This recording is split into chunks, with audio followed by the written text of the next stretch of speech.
नमस्कार दोस्तों, स्वागत है आपका हमारे चैनल पर। दोस्तों, आपने कभी ये सोचा है कि वकील आखिर फीस कैसे तय करता है? कई बार लोग कहते हैं, भाई वकील तो बस तारीख पर खड़ा होता है, इतना पैसा क्यों लेता है? तो कोई बोलता है, वकील लोग हर पेशी पर पैसे मांगते हैं, लंप सम क्यों नहीं लेते? अब सवाल ये उठता है, क्या वकील की फीस का कोई फिक्स नियम है? क्लाइंट को कैसे तय करना चाहिए कि कितना देना ठीक है? और वकील के लिए कौन सा तरीका सही है, लंप सम या डेट वाइज? आज मैं आपको बताने वाला हूं वो सच्चाई जो ज्यादातर लोग नहीं जानते। चलिए शुरू करते हैं वकील की फीस तय करने का सही तरीका। सबसे पहले जानते हैं वकील की फीस क्या होती है। वकील की फीस सिर्फ कोर्ट में बहस करने की कीमत नहीं होती, बल्कि वो पूरे ज्ञान, अनुभव और समय की कीमत होती है। देखिए दोस्तों, हर पेशे की तरह वकालत भी एक प्रोफेशन है जहां मेहनत, तैयारी, रिसर्च और जिम्मेदारी जुड़ी होती है।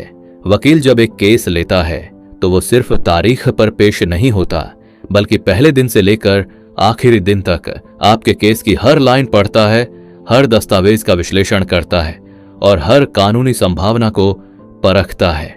कई बार रात रात भर फैसले पढ़े जाते हैं, नए कानूनों को देखा जाता है, ताकि अगले दिन कोर्ट में एक एक बात कानूनी तौर पर रखी जा सके। इसलिए फीस सिर्फ एक पेशी की नहीं होती, बल्कि उस पूरे दिमागी और कानूनी मेहनत की होती है जो एक वकील आपके केस में लगाता है। अब बात करते हैं वकील की फीस कैसे दी जाती है। आमतौर पर फीस के 3 तरीके होते हैं। नंबर 1, लंप सम फीस, यानी एक मुश्त फीस। इसका मतलब है कि केस शुरू होने से पहले ही एक तय रकम तय कर ली जाए, जैसे 10,000, 25,000 या 50,000 रुपए। पूरा केस खत्म होने तक यही फीस मानी जाएगी। इससे ये फायदे होते हैं कि क्लाइंट की बार बार भुगतान करने की टेंशन खत्म हो जाती है।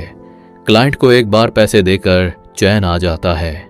क्लाइंट को हर तारीख पर जेब ढीली नहीं करनी पड़ती।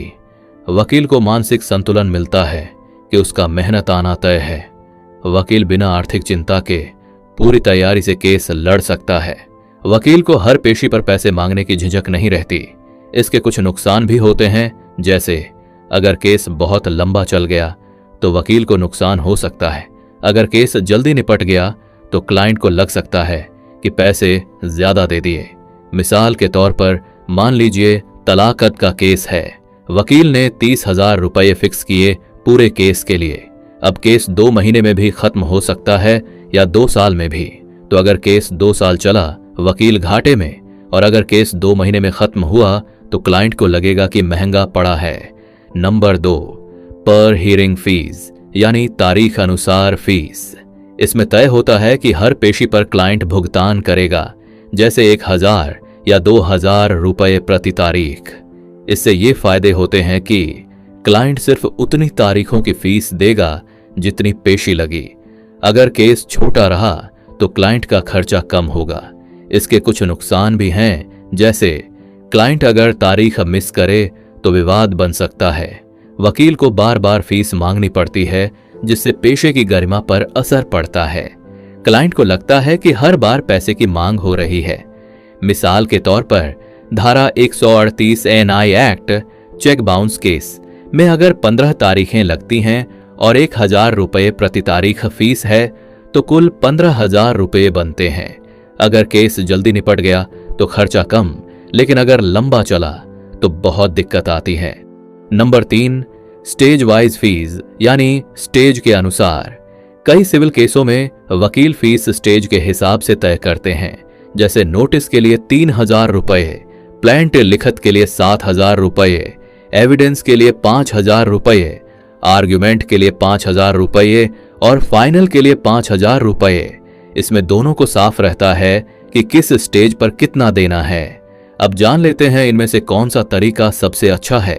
अब सबसे बड़ा सवाल है, लंप सम वाला तरीका अच्छा है या डेट वाइज वाला?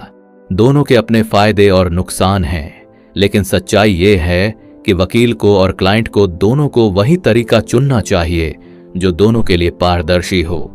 अगर केस लंबा चलने वाला है, जैसे सिविल, प्रॉपर्टी या घरेलू हिंसा का, तो स्टेज वाइज या डेट वाइज फीस बेहतर रहती है। लेकिन अगर केस छोटा है, जैसे जमानत, रिट पिटिशन या ड्राफ्टिंग, तो लंप सम फीस सबसे सही रहती है। अब जानते हैं फीस कैसे तय होती है। वकील की फीस किसी एक नियम से तय नहीं होती। इस पर कई चीजें असर डालती हैं, जैसे वकील का अनुभव। जितना पुराना और प्रतिष्ठित वकील होगा, उसकी उतनी ही अधिक फीस होगी। नया वकील 1,000 रुपये भी ले सकता है, वही सीनियर वकील 25,000 रुपये तक मांग सकता है। केस की जटिलता यानी कॉम्प्लेक्सिटी, केस के हिसाब से भी फीस तय की जाती है।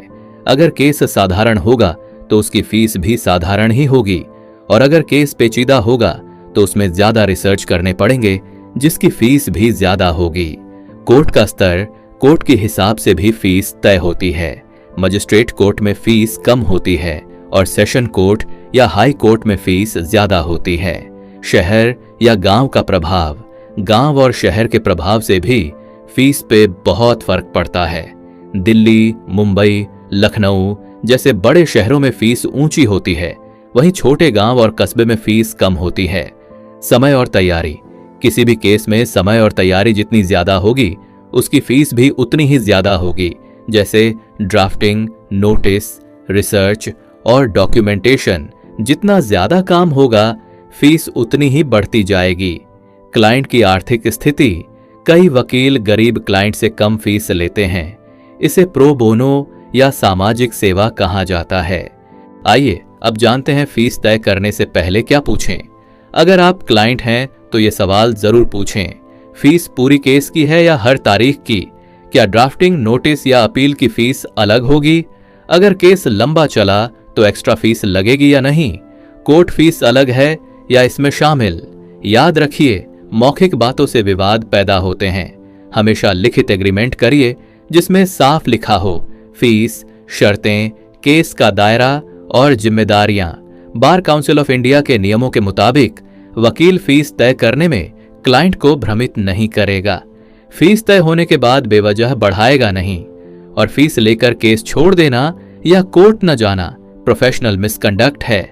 मतलब वकील का भी फर्ज है कि वो ईमानदारी रखे, और क्लाइंट का भी कि वो वकील की मेहनत का सम्मान करे। अब जानते हैं क्या मोल भाव करना सही है या नहीं। देखिए भाई, मोल भाव करना गलत नहीं है, लेकिन मर्यादा के साथ होना चाहिए। आप कह सकते हैं, सर मैं इतना ही अफोर्ड कर सकता हूं, पर यह मत कहिए कि आप तो बस तारीख पर जाते हैं, क्योंकि एक पेशी के पीछे कई घंटे की तैयारी और कानून की समझ होती है। वकील कोई दुकान नहीं चलाता, वो सेवा देता है। आइए जानते हैं फी एग्रीमेंट का महत्व क्या है। आज के समय में सबसे जरूरी चीज है फी एग्रीमेंट। फीस एग्रीमेंट एक साधारण पेपर पर भी लिखा जा सकता है, जिसमें लिखा जाता है कि फीस कितनी तय हुई, कौन से स्टेज शामिल हैं, कौन सी फीस अलग देनी होगी, अगर केस लंबा चले तो क्या नियम होंगे। इससे क्लाइंट को भरोसा रहता है और वकील को सुरक्षा रहती है। हर वकील को अपने क्लाइंट से छोटा सा फी मेमो साइन करवाना चाहिए, इससे बाद में कोई झगड़ा नहीं होता। आइए देखते हैं नए वकीलों के लिए सीख। जो नए वकील हैं उनके लिए सबसे बड़ी सलाह, नाम और भरोसा फीस से ज्यादा कीमती है। शुरुआत में कम फीस लें, लेकिन मेहनत 100% करें। हर केस को अपना मानकर लड़ें। क्लाइंट के सामने पारदर्शी रहें, झूठे वादे न करें। क्लाइंट से कहें, मैं पूरी कोशिश करूंगा, न कि मैं जीत की गारंटी देता हूं। यही ईमानदारी आगे जाकर आपकी पहचान बनेगी। दोस्तों याद रखिए, वकील की फीस उसकी कीमत नहीं, उसकी मेहनत और जिम्मेदारी का सम्मान है। कभी किसी वकील से ये मत कहिए कि इतना क्यों ले रहे हो, बल्कि सोचिए वो आपकी तरफ से कानून और सिस्टम से लड़ रहा है। अगर आप अच्छे वकील को सम्मान देंगे तो वो आपके लिए जान लगा देगा, क्योंकि इंसाफ सिर्फ कानून से नहीं, भरोसे से मिलता है। उम्मीद है दोस्तों, अब आपको साफ समझ आ गया होगा कि वकील की फीस तय करने का सही तरीका क्या है और कैसे दोनों पक्ष, वकील और क्लाइंट, आपसी विश्वास के साथ न्याय की राह पर चल सकते हैं। अगर ये वीडियो आपको जानकारीपूर्ण लगी हो तो इसे ज्यादा से ज्यादा शेयर करें, ताकि हर नागरिक जागरूक हो सके। और अगर आप ऐसे ही कानूनी ज्ञान से भरे वीडियो देखना चाहते हैं तो हमारे चैनल को सब्सक्राइब जरूर करें। मिलते हैं अगले वीडियो में। तब तक के लिए इंसाफ से जुड़िए, सच्चाई के साथ खड़े रहिए। धन्यवाद।